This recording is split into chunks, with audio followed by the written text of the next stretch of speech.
Golden Oldies Rugby in New Zealand.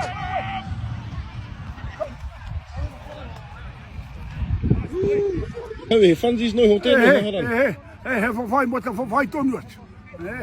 Hare he rataratu. Hare he kōrero. He meke ke te hai. He meke te kaupa.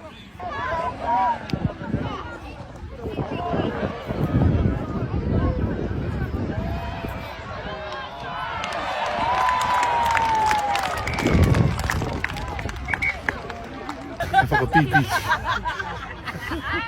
Hare atu wei mo te whakawhanau no ta.